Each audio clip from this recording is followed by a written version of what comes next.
Hello everyone, आप लोगों का स्वागत है इतिहास की दुनिया 99 पर।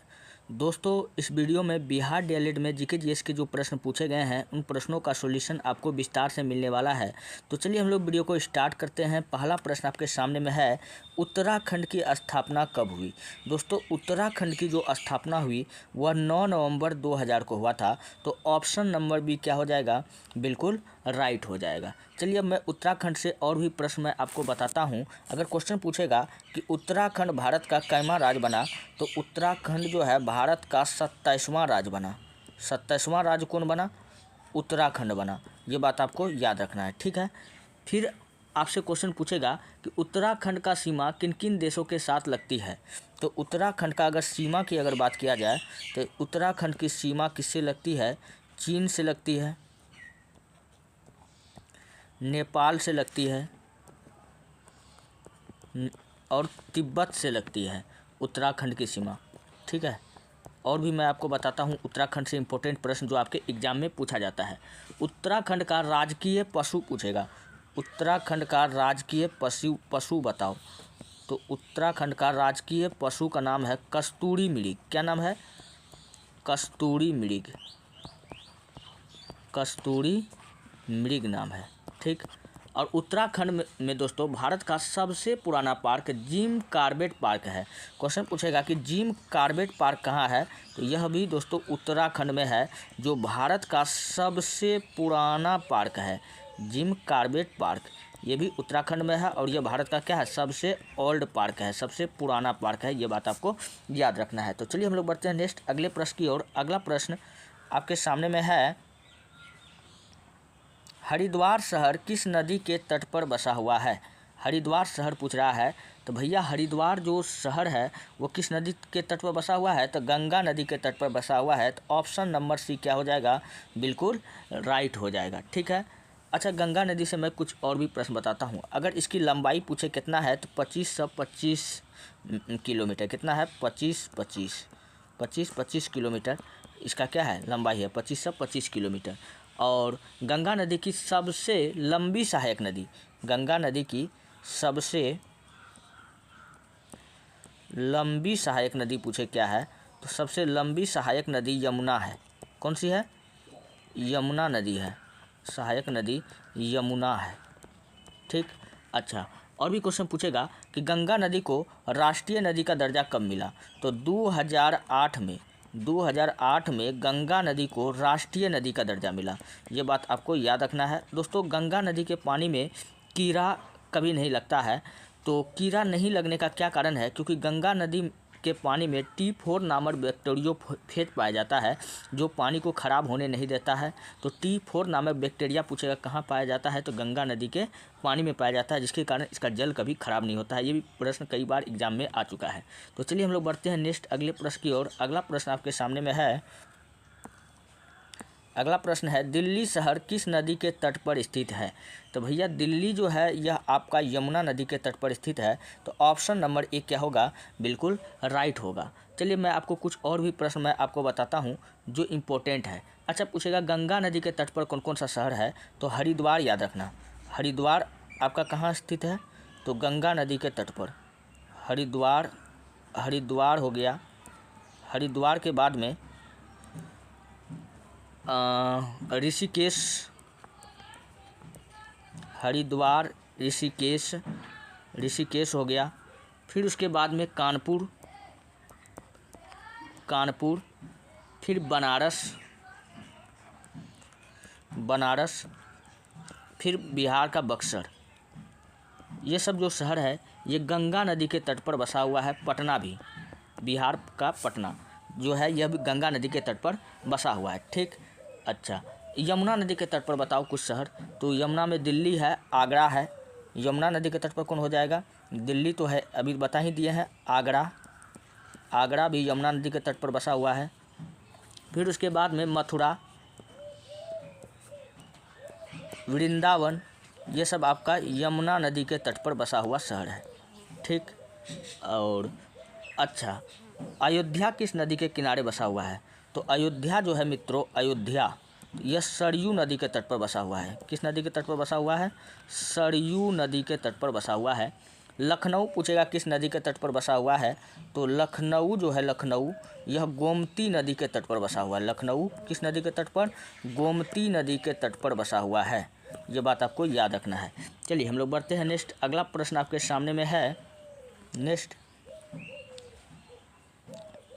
भाखड़ा नागला बांध किस नदी के तट पर बना हुआ है? तो भाखड़ा नागला बांध जो है यह सतलज नदी पर बना हुआ है, भाखड़ा नागला बांध। ऑप्शन नंबर डी क्या हो जाएगा? बिल्कुल राइट हो जाएगा, ऑप्शन नंबर डी। सतलज नदी पर कौन सा बांध बना हुआ है? तो भाखड़ा नागला बांध बना हुआ है। ये बात आपको याद रखना है। चलिए अच्छा, हीराकुंड बांध बताओ किस नदी के तट पर बना हुआ है? हीराकुंड बांध। तो हीराकुंड बांध जो है, हीराकुंड बांध जो है, हीराकुंड बांध यह महानदी के तट पर बना है। किस नदी के तट पर? महानदी के तट पर बंधा हुआ है। और ये कहाँ पर है? तो उड़ीसा में है। कहाँ है? उड़ीसा में है। नेक्स्ट अगला प्रश्न आपके सामने में है। नेक्स्ट अगला प्रश्न है, अगला प्रश्न है, आज़ाद हिंद फौज की स्थापना किस देश में की गई थी? तो आज़ाद हिंद फौज का जो स्थापना है वो सिंगापुर में किया गया था। तो ऑप्शन नंबर बी क्या होगा? बिल्कुल राइट हो जाएगा। और आज़ाद हिंद फौज का गठन पूछे कब हुआ था? तो 1942 में इसका जो गठन हुआ था, गठन कब हुआ था? इसका गठन 1942 में हुआ था। गठन 1942 में पूछेगा कौन किया था इसका गठन? 1942 में कैप्टन मोहन सिंह। कौन किया था? कैप्टन मोहन सिंह इसका गठन किया था। कैप्टन मोहन सिंह ने किया था। लेकिन इसका पुनर्गठन 1943 में सुभाष चंद्र बोस ने किया था। कौन किया था? 1943 में इसका पुनर्गठन सुभाष चंद्र बोस ने किया था। कृष्णा नदी का उद्गम स्थल कहाँ है? तो कृष्णा नदी का जो उद्गम स्थल है वो कहाँ है? महाबलेश्वर की पहाड़ी है। तो ऑप्शन नंबर सी क्या हो जाएगा? बिल्कुल राइट हो जाएगा। ठीक है, कृष्णा नदी पर आपको याद रखना है कि 2 बांध स्थित है। कृष्णा नदी पर बांध याद रखना है, अलमअट्टी बांध। अलमअट्टी बांध कहेगा किस नदी पर स्थित है? तो अलमअट्टी बांध कृष्णा नदी पर बंधा हुआ है। ठीक, और आपको याद रखना है अर्जुन सागर बांध। अर्जुन सागर बांध यह आपका कहाँ है? कृष्णा नदी पर बंधा हुआ बांध है। तो कृष्णा नदी पर 2 बांध काफ़ी इंपॉर्टेंट है जो आपको याद रखना है। कृष्ण भगवान ने खाया था मिट्टी, तो याद रखना अलमट्टी बांध। और कृष्ण का दोस्त कौन है? अर्जुन है। तो ये दोनों बांध आपका कहाँ हो जाएगा? कृष्णा नदी पर हो जाएगा। चलिए बढ़ते हैं नेक्स्ट अगले प्रश्न की ओर। अगला प्रश्न आपके सामने में है, सर्वोच्च न्यायालय का न्यायाधीश कितनी आयु तक कार्यरत रहता है? तो सर्वोच्च न्यायालय यानी सुप्रीम कोर्ट का न्यायाधीश जो होता है वह 65 वर्ष। ऑप्शन नंबर सी क्या हो जाएगा? बिल्कुल राइट हो जाएगा। अच्छा, अब अगर बात किया जाए कि सुप्रीम कोर्ट जो है, सर्वोच्च न्यायालय किस आर्टिकल के अंतर्गत आता है? तो सर्वोच्च न्यायालय जो है आर्टिकल 124 किसके अंतर्गत आता है? आर्टिकल 124 में, भारतीय संविधान के आर्टिकल 124 में सर्वोच्च न्यायालय का उल्लेख है। ठीक है, अच्छा, सर्वोच्च न्यायालय के न्यायाधीश को कहेगा कि नियुक्ति कौन करता है? तो इसकी नियुक्ति जो है भैया राष्ट्रपति करता है। कौन करता है? नियुक्ति राष्ट्रपति करता है। राष्ट्रपति करता है। ठीक, और सर्वोच्च न्यायालय का प्रथम भारतीय न्यायाधीश पूछेगा। सर्वोच्च न्यायालय का प्रथम भारतीय न्यायाधीश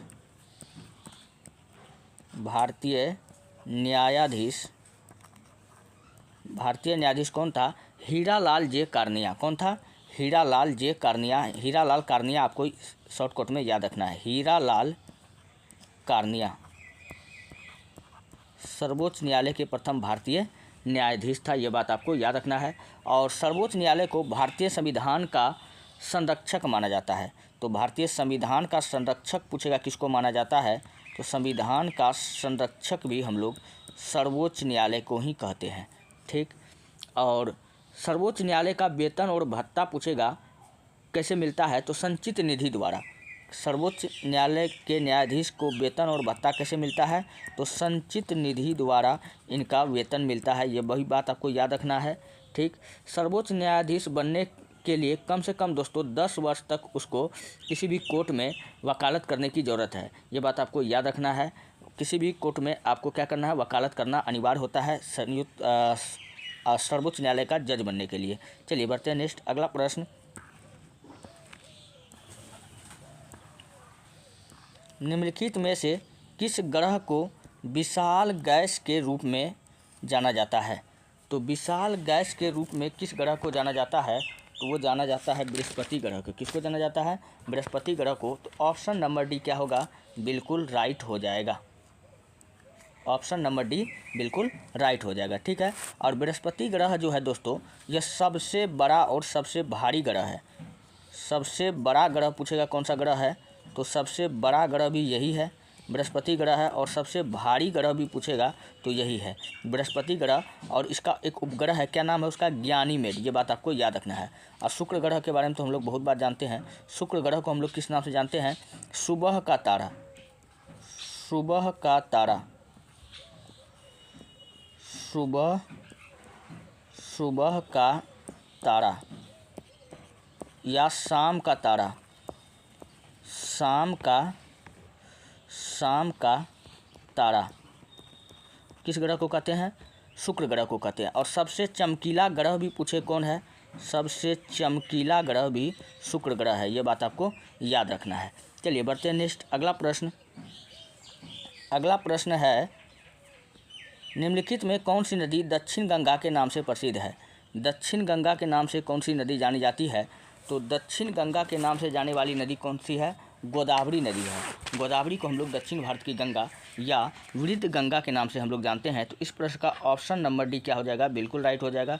इसे दक्षिण भारत की गंगा या वृद्ध गंगा, वृद्ध गंगा भी पूछे किसको कहा जाता है? तो इसी गोदावरी नदी को कहा जाता है। ये बात आपको याद रखना है। और इसकी लंबाई का अगर बात किया जाए, गोदावरी नदी की लंबाई, तो इसकी लंबाई भैया है 1465 किलोमीटर। कितना है? 1465 किलोमीटर इसकी लंबाई है। ठीक, और ये गोदावरी नदी कहाँ गिरती है? यह बंगाल की खाड़ी में गिरती है। कहाँ गिरती है? बंगाल की खाड़ी में गिरती है। खाड़ी में गिरती है गोदावरी नदी। ये बात आपको याद रखना है। और गोदावरी नदी पर कौन सा परियोजना बंधा हुआ है? तो पोलवरम परियोजना। पोलवरम परियोजना पूछेगा किस नदी पर चल रही है? तो गोदावरी नदी पर। कौन सा परियोजना है? पोलवरम। पोलवरम परियोजना भी इसी नदी पर है। चलिए बढ़ते हैं नेक्स्ट अगले प्रश्न की ओर। अगला प्रश्न है, वेल्स घास के मैदान संबंधित है। वेल्स नामक घास के मैदान संबंधित है, वो कहाँ पाए जाते हैं? तो वेल्स जो घास के मैदान है वो आपका पाया जाता है कहाँ पर? ये आपका पाया जाएगा दक्षिण अफ्रीका में। तो ऑप्शन नंबर ए क्या हो जाएगा? बिल्कुल राइट हो जाएगा। चलिए मैं आपको कुछ और भी घास के मैदान बताता हूँ जो आपका एग्जाम में पूछा जाता है। कहेगा कि सवाना घास का मैदान कहाँ पाया जाता है? सवाना नामक घास का मैदान कहाँ पाया जाता है? तो यह पाया जाता है दक्षिण अफ्रीका में। कहाँ पाया जाता है? दक्षिण अफ्रीका में। घास के मैदान को हम लोग क्या कहते हैं? सवाना कहते हैं। कैंपोस कहेगा कहाँ पाया जाता है? कैंपोस नामक घास का मैदान यह ब्राज़ील में पाया जाता है। कहाँ पाया जाता है? ब्राज़ील में पाया जाता है। ब्राज़ील को हम लोग क्या कहते हैं? सांपों का देश भी कहते हैं। प्रेरी नामक घास का मैदान कहाँ पाया जाता है? तो भैया प्रेरी जो पाया जाता है वह उत्तरी अमेरिका में पाया जाता है। कहाँ पाया जाता है? नॉर्थ अमेरिका में पाया जाता है, यानी उत्तरी अमेरिका में पाया जाता है। ठीक, फिर नेक्स्ट अगला क्वेश्चन पूछेगा कि डाउन्स बता दो डाउन्स नामक घास का मैदान कहाँ पाया जाता है? तो डाउन्स भैया ऑस्ट्रेलिया। कहाँ पाया जाता है? ऑस्ट्रेलिया में। ठीक, ऑस्ट्रेलिया हो गया। फिर पुस्ताज पूछेगा नामक घास का मैदान कहाँ पाया जाता है? पुस्ताज मित्रों हंगरी में। कहाँ पाया जाता है? हंगरी में पाया जाता है। फिर क्वेश्चन पूछा जाता है कि पंपास नामक घास का मैदान कहाँ पाया जाता है? पंपास बता दो। पंपास जो है अर्जेंटीना में। कहाँ पाया जाता है? अर्जेंटीना में पाया जाता है। ये सब कुछ घास के मैदान है जो आपके एग्ज़ाम के दृष्टिकोण से काफ़ी महत्वपूर्ण है। चाहे आप किसी भी चीज़ का एग्ज़ाम दीजिए, किसी भी कम्पिटिटिव लेवल का एग्ज़ाम दीजिए, सभी एग्ज़ाम में काफ़ी महत्वपूर्ण है। चलिए बढ़ते हैं नेक्स्ट अगले प्रश्न की ओर। अगला प्रश्न है भारत में मीठे पानी की सबसे बड़ी झील कौन सी है। मित्रों, भारत में मीठे पानी की जो सबसे बड़ी झील है वो कौन सा हो जाएगा, वो हो जाएगा वुलर झील। ऑप्शन नंबर सी क्या हो जाएगा, बिल्कुल राइट हो जाएगा। अच्छा, वुलर झील कहाँ पड़ता है, तो ये पड़ता है जम्मू कश्मीर में। कहाँ पड़ता है, जम्मू कश्मीर में पड़ता है। और मैं जम्मू कश्मीर का मैं आपको कुछ झील बताता हूँ जो काफ़ी इम्पोर्टेंट है। ट्रिक के साथ मैं आपको बताता हूँ। ट्रिक है डब ले आना बेशरम। क्या है, डब ले आना बेशरम।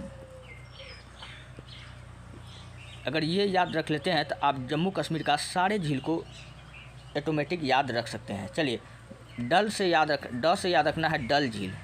क्वेश्चन पूछेगा कि डल झील कहाँ है, तो जम्मू कश्मीर में है। ठीक, व से याद रखना है वुलर झील। वुलर झील भी कहाँ है, तो जम्मू कश्मीर में है। ले यहाँ पर आपका साइलेंट है। आ से याद रखना है अनंतनाग झील। आ से अनंतनाग झील। अनंतनाग झील भी पूछेगा कहाँ है, तो जम्मू कश्मीर में है। ना से याद रखना है नागिन झील। क्या रखना है, नागिन झील। नागिन झील भी पूछे कहाँ है, तो यहीं पर है। बेशरम से याद रखना है कि बेशरम से याद रखना है, बेशरम से याद रखना है कि बैरी नाग झील। बे से क्या याद रखना है, बैरी नाग झील। बे से बैरी नाग झील। ठीक है। और सौ से याद रखना है, सौ से शेषनाग झील।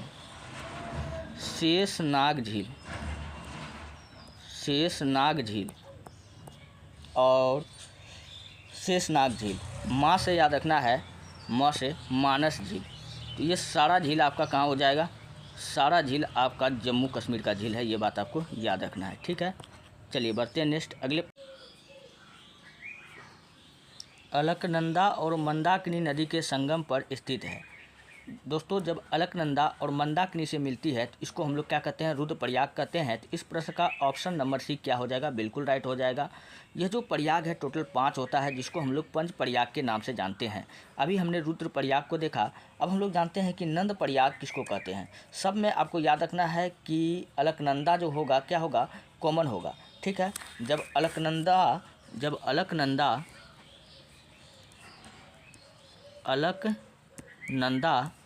जब नंदाकिनी से मिलती है, किससे मिलती है, नंदाकिनी से मिलती है, तो इसको हम लोग क्या कहते हैं, नंद प्रयाग कहते हैं। ठीक है। विष्णु प्रयाग क्या होता है दोस्तों, अलकनंदा जब धौली गंगा से मिलती है, सब में क्या है, अलकनंदा क्या है, कॉमन है। अलकनंदा प्लस धौली गंगा के संगम को हम लोग क्या कहते हैं, विष्णु प्रयाग कहते हैं। ठीक है।